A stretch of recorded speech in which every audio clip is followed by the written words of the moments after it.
হাঁসের মাংস দিয়ে খাইতে যে এতটাই টেস্ট, সেই টেস্ট হয়। হাঁসের মাংস দিয়ে তেলের পিঠা খাইতেও মজা লাগে। তেলের পিঠা, চিতই পিঠা, রুটি। আসসালামু আলাইকুম, কেমন আছেন সবাই? সবাইকে রাতের শুভেচ্ছা জানাই। এখন হচ্ছে সন্ধ্যা 7:30 বাজে। তো এই সময় হচ্ছে আমি রুটি বানাইতেছি। আজকে বাড়িতে ভালো মন্দ রান্না করা হয়েছে, তো এই জন্য জামাই বলতেছে যেহেতু ভালো মন্দ আছে রুটি বানাও, এগুলো দিয়ে খাওয়া যাবে না। তো আমি রুটি বানানো শুরু করে দিছি।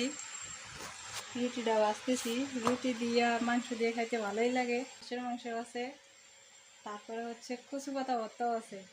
এই জন্য বলতেছে যে রুটি বানাবো, রুটি বানাইলে ওটি দিয়ে খাইতে মজা লাগবে।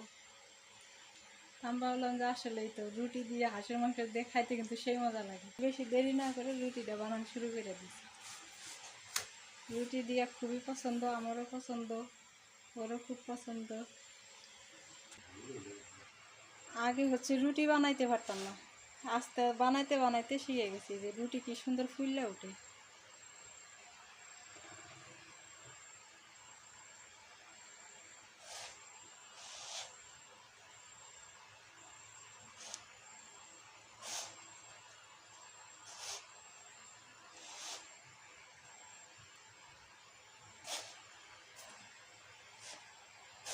কি সুন্দর ফুলছে।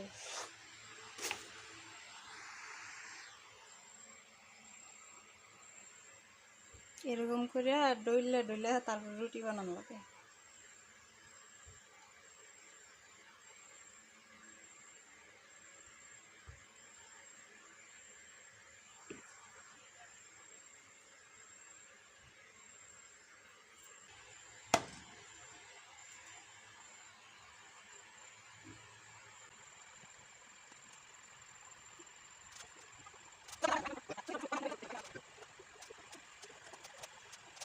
রুটি বানানো শেষ, এ পাশে তরকারি গরম বসাই দিলাম, কারণ গরম গরম রুটি আর গরম গরম তরকারি খাইতে সেই মজা লাগে। হাঁসের মাংস দিয়ে খাইতে যে এতটাই টেস্ট, সেই টেস্ট হয়। হাঁসের মাংস দিয়ে তেলের পিঠা খাইতেও মজা লাগে। তেলের পিঠা, চিতই পিঠা, রুটি। আগে দেখতাম বাড়িতে যদি ভালো মন্দ রান্না করা হইতো, মা রুটি বানাইতো, কিন্তু এখন নিজেই বাইনা খাওয়া লাগে। এ পাশে আবার দুধ আছে, দুধ গরম করে এর করে রাখছি।